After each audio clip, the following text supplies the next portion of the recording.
Refly Harun sentil kasus Tom Lembong. Kerugian negara tak jelas, jangan dicari-cari kesalahan.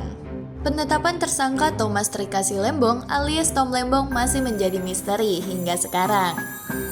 Terlebih, instansi terkait belum membuka secara gamblang soal kerugian negara soal korupsi impor gula. Namun, kasus tersebut mulai tenggelam sedikit demi sedikit. Kini, justru nama Anies Baswedan yang muncul di permukaan. Anies Baswedan diisukan akan menyusul Tom Lembong menjadi tersangka dugaan korupsi kasus Formula E.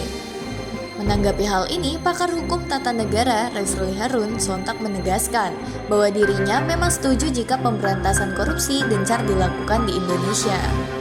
Namun haruslah benar-benar tepat sasaran. Refly menegaskan bahwa siapa saja yang menjadi pelaku boleh untuk diproses.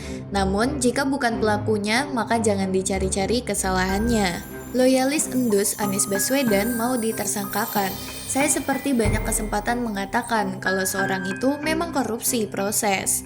Ujar Refly dikutip dari YouTube-nya pada hari Kamis tanggal 7 November 2024. Tapi kalau tidak korupsi jangan dibuat-buat atau dicari-cari kesalahannya, tandasnya.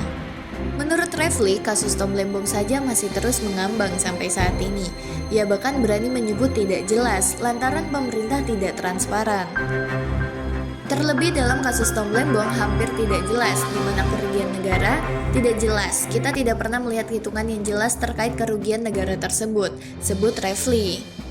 Isu Anies Baswedan ditersangkakan dalam kasus Formula E ini diungkap oleh loyalis Anies, Geish Khalifa.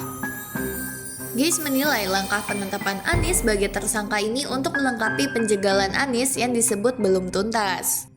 Setelah temannya dibidik, kini target utama sedang dibuat skenarionya, ujar Geish.